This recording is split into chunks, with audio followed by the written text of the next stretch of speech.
Hi అండి, welcome back to my channel. ఈరోజైతే టమాటా రోటి పచ్చడి చేద్దామండి.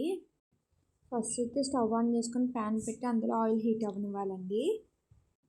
అందులో 1 స్పూన్ పచ్చెనగపప్పు, 1 స్పూన్ మినపప్పు, స్పూన్ జీలకర్ర, స్పూన్ ధనియాలు, 10 ఎండుమిర్చి, 6 పచ్చిమిర్చి కూడా వేసి మంచిగా ఫ్రై అవ్వనివ్వాలండి. గోల్డెన్ కలర్ వచ్చినంత వరకు. పోపులు ఎప్పుడు మనం సిమ్లోనే ఫ్రై చేయాలండి, అప్పుడే బాగా ఫ్రై అవుతాయి అన్నమాట. అవి బాగా ఫ్రై అయిన తర్వాత ఒక బౌల్లో తీసుకుని పక్కన పెట్టుకోవాలి. అదే బౌల్లో టమాటా ముక్కలు కూడా వేసుకుని బాగా ఫ్రై అవ్వనివ్వాలండి. అందులో 1 స్పూన్ సాల్ట్ కూడా యాడ్ చేసుకొని బాగా మగ్గనివ్వాలి టమాటా ముక్కలు మూత పెట్టి. ఇందులోనే కొంచెం ఇప్పుడు చింతపండు కూడా యాడ్ చేసుకోవాలండి పచ్చడికి సరిపడా. సిమ్లో పెట్టి టమాటా ముక్కలు మెత్తబడే వరకు ఉడకనివ్వాలండి. తర్వాత స్టవ్ ఆఫ్ చేసి దాన్ని బాగా చల్లారనివ్వాలి.